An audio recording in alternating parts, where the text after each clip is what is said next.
Hello बच्चों, welcome back to the channel. आज ना एक बहुत ज़्यादा इंपॉर्टेंट पॉइंट पे हम लोग बात करने वाले हैं। मतलब मैं कुछ पढ़ाने नहीं वाला, लेकिन हाँ समझाने वाला हूँ।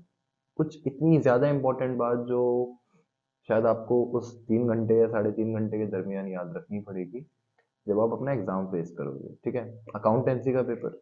वैसे तो आपने बाहर देख ही लिया होगा थंबनेल से क्या लिखा हुआ था, लेकिन फिर भी चर्चा का विषय है।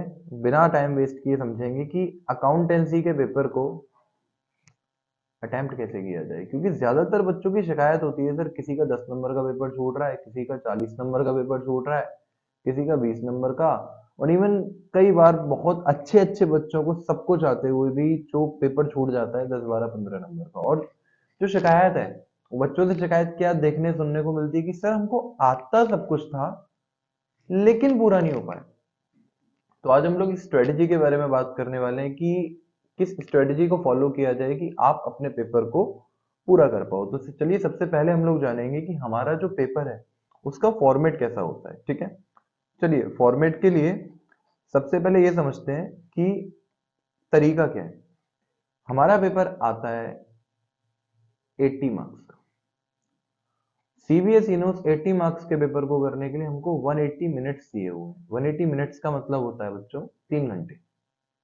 उस 80 नंबर में हमारे पेपर में दो चीजें हैं, part A and part B.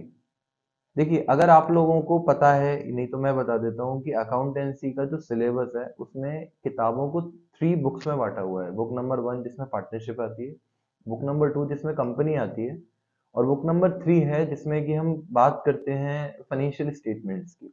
ठीक है, तो देखिए पहली वाली जो बुक है, बुक नंबर फर्स्ट और बुक नंबर सेकंड, वो हमारी पार्ट ए में कवर होती है।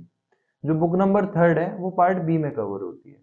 और क्योंकि जो पार्ट ए है वो आता है हमारे लिए 60 मार्क्स का और पार्ट बी आता है हमारे लिए 20 मार्क्स। तो ये पहला तरीका है, आप ये जानिए। इसके बाद में अगर मैं टाइमिंग की बात करूं तो चलिए 80 मार्क्स के पेपर का मतलब है 180 मिनट्स। और 180 मिनट्स को अगर आप 60 और 20 के हिसाब से डिवाइड करोगे तो 135 मिनट्स आपको मिलते हैं बच्चों पहले वाले पार्ट को करने के लिए, और 45 मिनट्स आपको मिलते हैं दूसरे वाले पार्ट को करने के लिए। तो ये एक स्टैंडर्ड टाइम है जो हमको सीबीएसई ने अलॉट किया हुआ है। ठीक है, अब इसके विषय में हम लोग चर्चा करेंगे। और हाँ, एक इंपॉर्टेंट बात, वीडियो के लास्ट में आपके लिए एक मेरे पास सरप्राइज है, तो लास्ट तक बने रहना। ठीक है, तो अब इसको अटेम्प्ट कैसे किया जाए, या फिर मैं साफ शब्दों में अगर आपसे बात करूं तो इस टाइम को यूटिलाइज कैसे किया जाए। तो देखिए ये समझते हैं। अब utilisation of this particular time को होगा कैसे, उसके लिए हमको जरूरत पड़ेगी हमें रेखाओं की। रेखाओं की कैसे, देखिए समझते हैं। सबसे पहले ये वाला पार्ट, ये आपकी लाइन, ये आपका एग्जाम टाइम है, ये स्टार्टिंग टाइम जो आपको अलॉट होता है। उसके बाद में आपको शुरू के कुछ देर क्या करना है। ठीक है, फिर हम लोग चर्चा करेंगे कि आप आगे के टाइम में क्या करने वाले हो। उसके बाद फिर थोड़ा सा टाइम, देन फिनिशिंग कैसे होती है पेपर की। आपको अपने पेपर की टाइमिंग को इस तरीके से डिवाइड कर देना है। ठीक है बच्चों, चलिए चलो देखो ध्यान से। ये जो शुरुआत का टाइम है ना, ये है 15 मिनट। कौन से वाला time? 15 minutes of the starting, जब आप अपने पेपर को रीड करते हो। क्या करते हो? रीड करते हो। अब ये रीडिंग टाइम में हमको क्या करना होता है, अब देखो उससे भी पहले मैं एक चीज आपको समझा देता हूं। आपका जो क्वेश्चन पेपर है, वो क्वेश्चन पेपर की जो इन शॉर्ट अगर कुछ चीजों को समझा जाए,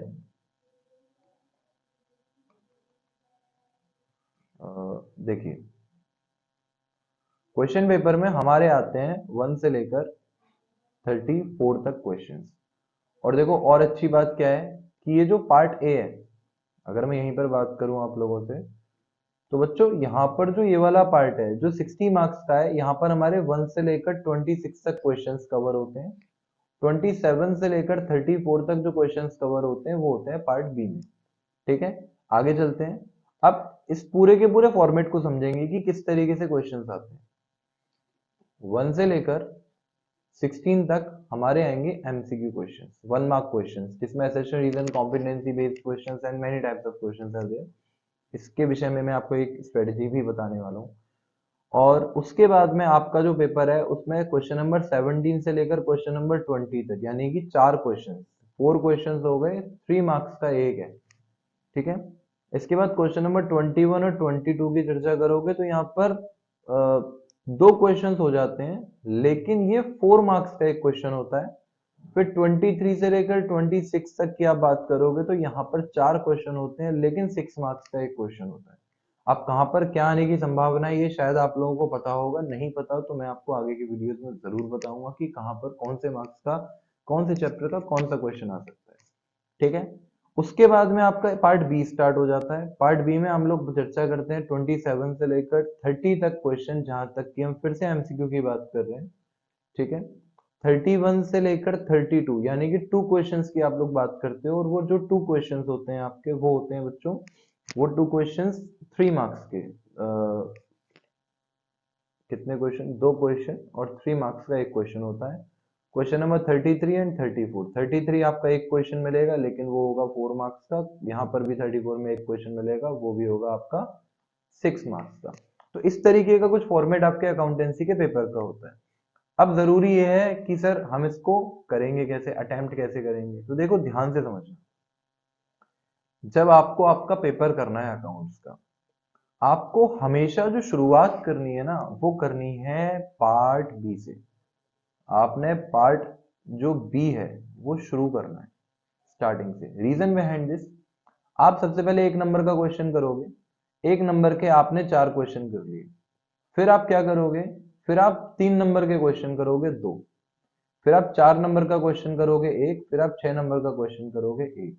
इतना बच्चों करने के बाद में आपका 20 मार्क्स का पेपर हो जाएगा।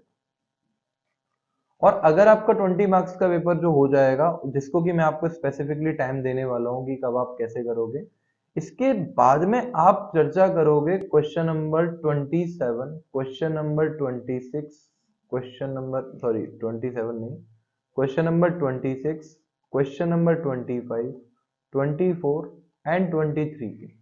देखो ध्यान से समझने का कंसेप्ट क्या है। आपने पहले 1 नंबर का क्वेश्चन किया, ठीक है, फिर आपने 3 नंबर का क्वेश्चन किया, फिर आपने 4 का किया, फिर आपने 6 का किया। और इत्तेफाक की बात है कि अब जब आपने 6 नंबर का क्वेश्चन कर दिया है तो आप 6 नंबर का क्वेश्चन कंटिन्यू करो, ठीक है।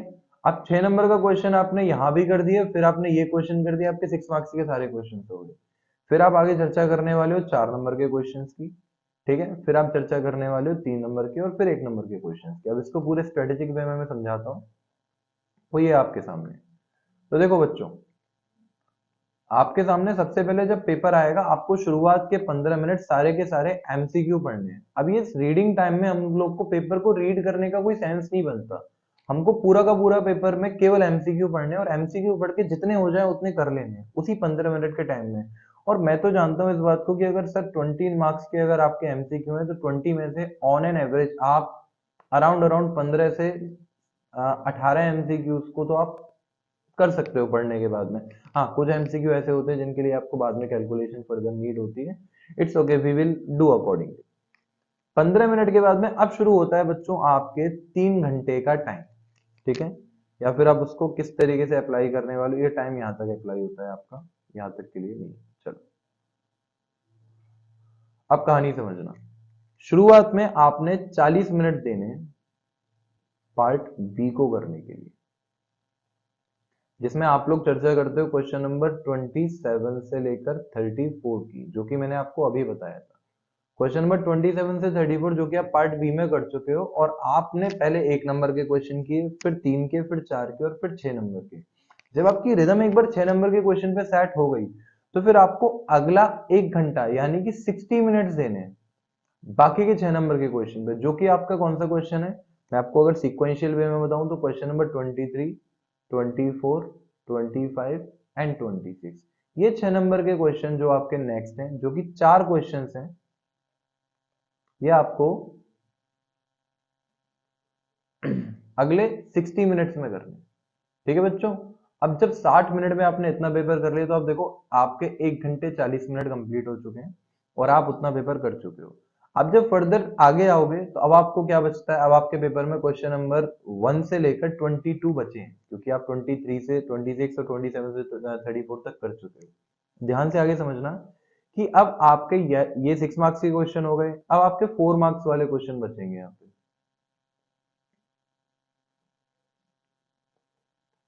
अब 4 मार्क्स वाले क्वेश्चन, अब 4 मार्क्स के कौन से क्वेश्चंस बचे हैं, तो देखो ध्यान से समझना। एक बचा है क्वेश्चन नंबर 21, एक बचा है क्वेश्चन नंबर 22। अब इन दोनों क्वेश्चंस को जो करना है हमको, वो करना है अगले 20 मिनट।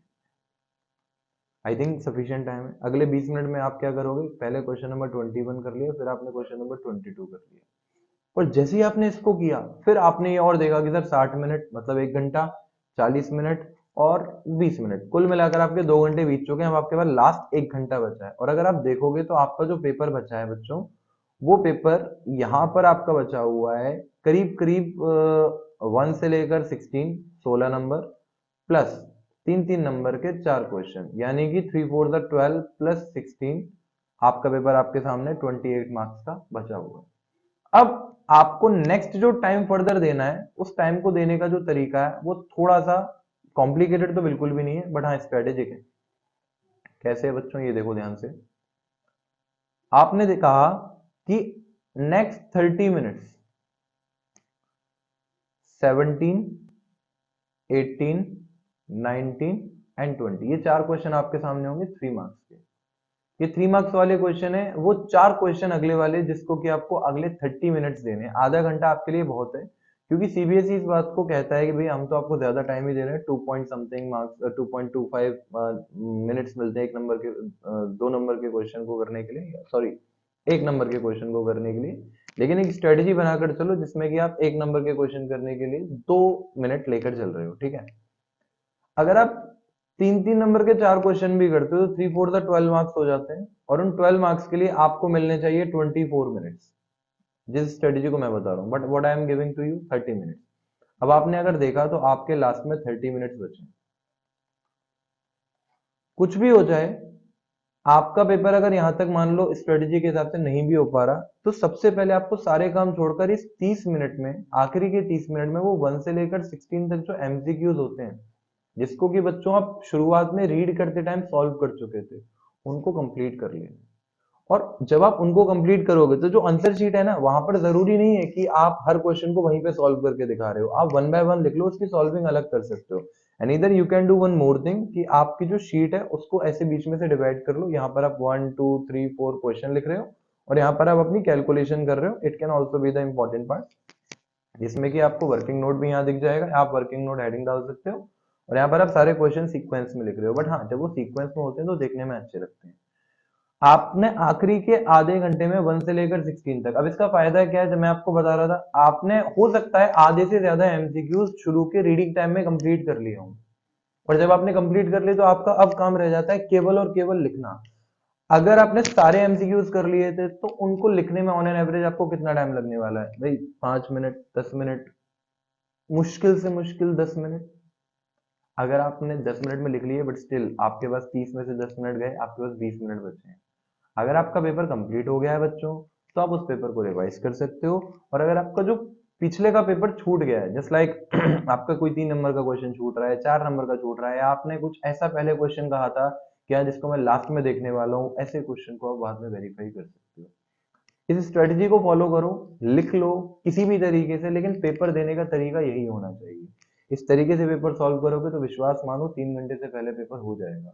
और अगर मैं आपको संक्षिप्त में कोई चीज बताऊं, तो संक्षिप्त का मतलब पहले बच्चों यही होता है, मतलब समराइज्ड वे में, तो वो ये है कि 1 नंबर के क्वेश्चन को करने के लिए 2 मिनट होने चाहिए, यानी कि 80 नंबर के पेपर को करने के लिए 160 मिनट। और क्योंकि सीबीएसई आपको 180 मिनट दे रहा है, तो आपके पास रह जाते हैं 20 मिनट पेपर को रिवाइज करने के लिए, जो कि मैंने आपको यहाँ पर 20 मिनट एक्स्ट्रा दे दी। ठीक है, रिवाइज भी और आप बचा कुचा पेपर भी कर सकते हो। अब मेरे पास जो गुड न्यूज है वो क्या है, कि नेक्स्ट वीडियो से मैं आपसे मिलने वाला हूं कुछ MCQ plus competency based questions के साथ में। क्योंकि बच्चों सबसे ज्यादा गलतियां जो आप कर रहे हो ना पेपर देने में, वो कर रहे हो एमसीक्यूज में। अगर एक बच्चा सारा पेपर ठीक करके आया, लेकिन अगर उसके 5 एमसीक्यू भी गलत हो गए ना, तो 100 में से 95 मार्क्स आपके रह जाएंगे, और आप इतना ज्यादा रिग्रेट होगा, क्योंकि बाद में आपको ये भी पता नहीं चलेगा वो 5 नंबर आपके कटे कहाँ पर है। तो क्यों ना पहले उन पॉइंट्स को बहुत ज्यादा स्ट्रांग बना लिया जाए, मतलब कुछ बारीकियों को अपनी स्ट्रेंथ बना लिया जाए, फिर आगे बढ़ा जाए। तो ये एक स्ट्रेटेजी मेरी आप लोगों के साथ में होने वाली है, जिसमें कि मैं हर चैप्टर के एमसीक्यूज लाऊंगा, और वो आपके लिए बोर्ड एग्जाम प्लस CUET दोनों के लिए बराबर इंपॉर्टेंट होने वाले हैं। तो मेरे आप सभी से निवेदन है, दरखास्त है कि आप थोड़ा सा जुड़े रहें और उन क्वेश्चंस को करें रेगुलर बेसिस पे। कुछ number of around 50 question her chapter से आपको देखने को मिलेंगे, जो कि कहीं ना कहीं आपके 99.99% की मैं अगर बात करूं तो इतना तो ये है कि वो आपको आपके CBSE के एग्जामिनेशन में टकरा जाएंगे। ठीक है, तो थोड़ा सा कंटिन्यू रहें और कंसिस्टेंट रहें उसी के साथ में। मैं भी पूरी की पूरी कोशिश भी करने वाला हूँ और कंटिन्यू बेसिस में मैं आप लोगों के लिए वीडियो लेक्चर सब लाने वाला हूँ। ठीक है, इस स्ट्रेटजी को नोट कर लीजिए, कहीं से कैसे भी समझ लीजिए, लेकिन हाँ पेपर को करने का तरीका इतना ज्यादा एक्टिव होना चाहिए। तो मिलते हैं नेक्स्ट वीडियो में, तब तक के लिए नमस्कार।